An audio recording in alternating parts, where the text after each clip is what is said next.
Now before this video gets started, if you want me to react and rate your Betta fish tank, go in the description down below. There's an email where you can go ahead and send a picture of your Betta fish tank, and I'm gonna do a video where I react and rate to all of them like I've done in the past. So if you have a Betta fish tank, make sure you send the email so I can react to it.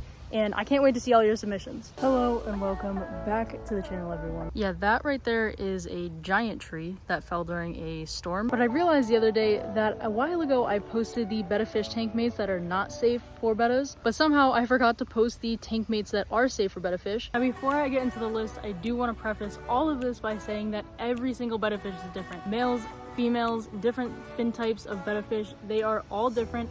Every single betta fish is not going to be the same when it reacts to tank mates. So one tank mate might really work well for one betta fish, but a different betta fish you have, it may not like it. Betta fish are aggressive fish, and so it is best to keep them by themselves, but some betta fish do really work well with other tank mates, and that's great. You may have to do a little bit of trial and error when it comes to tank mates, and some betta fish just may not be suitable with them. But I feel like I came up with a pretty diverse list where there should be something that works for your betta fish, regardless of their aggression level. So I guess let's just get right into it. Now the first option that I put on here is fancy guppies. The reason that I put them on there is because they're really colorful fish. They come in a million different colors, and betta fish are very colorful fish, and so adding more color to the tank always makes it look better. When it comes to guppies, you do want to have all females or a ratio of females to males. 2 to 1, so 2 females for every 1 male that's in the tank. A lot of people have success with guppies. The only downside to guppies is that if you were to have males and females, they may reproduce, and if they do that and you don't want the babies or you do want the babies, the betta fish very well might eat the baby guppies. If you do want to keep the baby guppies, you can have tons of plants in there and they should be able to hide and find food without the betta fish noticing all of them. The female guppies do tend to be a little less colorful,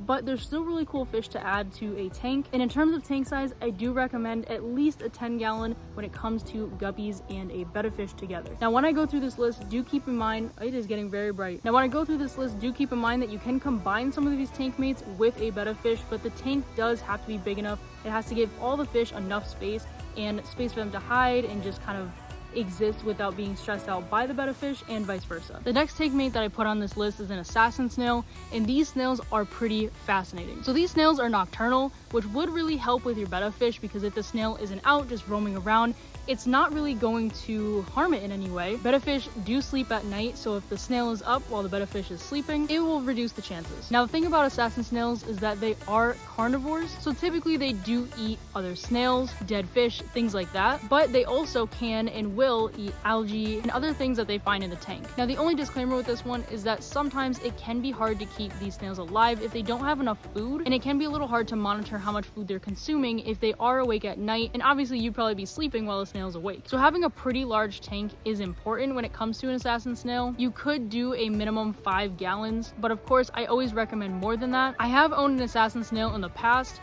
and they are pretty cool. They have a cool black and yellow pattern on them, kind of like a bumblebee. They also bury themselves in the substrate, so they're never really seen by the betta fish at all. I do not recommend, and you really should not have an assassin snail with any other snails, because they will more than likely get rid of them, if you know what I'm saying. But if you just want a safe tank mate for your betta fish, I do recommend an assassin snail. They're pretty cool. Now the next fish that is on here, and probably assumed to be in this list, is of course neon tetras. I personally have not had the best luck with them. Some people say they're beginner fish, some people say they're not. I have found them to not be that easy to take care of, but everyone has different experiences, so I figured I'd put it on this list. Also, a lot of betta fish are blue or red, and if you didn't know, neon tetras are blue and red. So it can definitely help to add color to the tank, and it's best to keep neon tetras in a school of at least 6. They do much better that way, and because they're in a school, it's going to be much harder for your betta fish to pick one out and attack it. And that goes with a lot of schooling fish, but neon tetras are pretty peaceful fish. And again, if you have a lot of plants, it also helps to add a barrier between the betta fish and the other fish that are in your tank. And with these neon tetras, I do also recommend at least a 10-gallon aquarium, but again, bigger is better.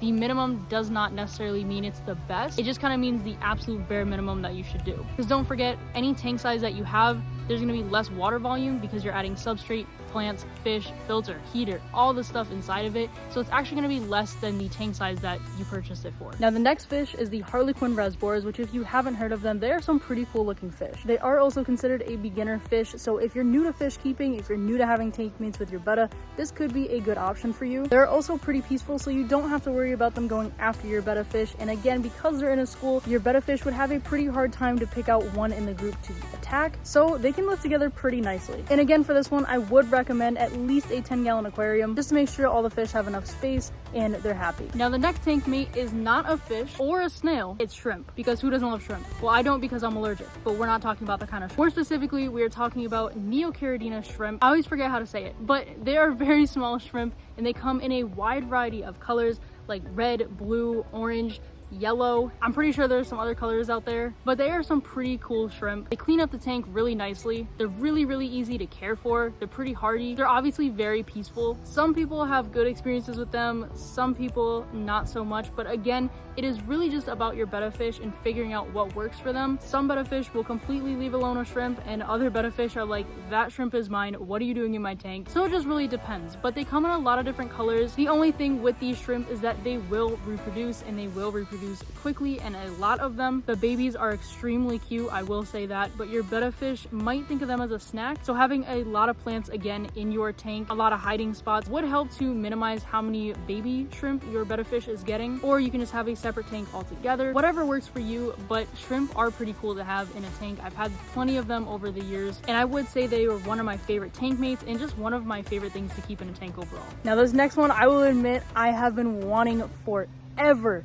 Ever since I got into fish keeping, I have wanted this fish, but I have not been able to get it just because I haven't had a tank set up where it really worked for me. But the Otosinkless catfish, the cutest catfish, I think. These things are super peaceful. They really clean up a tank nicely. And the cool thing about these Otosinkless catfish is they mostly stay near the bottom of the tank. So if you wanted to add something in the mid-range or in the top of the tank along with your betta fish, it also may work because they kind of just stay near the bottom. And so your betta fish probably won't really bother them, and it wouldn't really take up too much space in the tank. And compared to some other catfish, these things are really small. They only grow to be about 1.5 to 2 inches big, which just makes them even cuter. Now, this next tank mate is pretty cool. If you guys like snakes, or even if you don't, you still might like this, but if you guys like snakes, then the Kuhli loach is a very cool fish to add to your aquarium. First of all, they have this really cool pattern on them. They're like these worm snake looking things that are in the water, but they're pretty cute. They're not really, they're cute, okay? These do grow to be a little bit bigger, ranging between like 2 3/4 of an inch to about 4 inches long. But again, they're kind of like little snakes, little worms, and they're just something completely different to have in your tank that not a lot of people may have in their tank, and especially not with a betta fish. But I think it could look really cool, and I haven't owned them yet. I've seen them in fish stores, and again, they are one of my favorite fish to look at and observe, and a fish that I hope to own very soon. This is also another one of those nighttime fish. They're nocturnal, so if you got the proper amount of plants and hiding spots, they'll just kind of hide out during the day, and at night, that's when they'll come out. And so your betta fish probably won't really bother them. And again, for this fish, I do recommend at least a 10-gallon aquarium with your betta fish, but this might be something with a proper tank size that you can have the betta fish, the Kuhli loaches, and something else. Now, I like pretty much everything that goes in aquariums, but I do also really like snails, and so another snail I wanted to put on this list is a Ramshorn snail. These things are pretty cool because they're kind of like a pinkish color. They come in a few different colors, but pink is kind of more of a common color, and there just really isn't many pink fish or invertebrates or anything that can really go into tanks unless you maybe have salt water. But Ramshorn snails are pretty cool. Again, your betta fish might not work with this snail only because a Ramshorn snail does have antennas,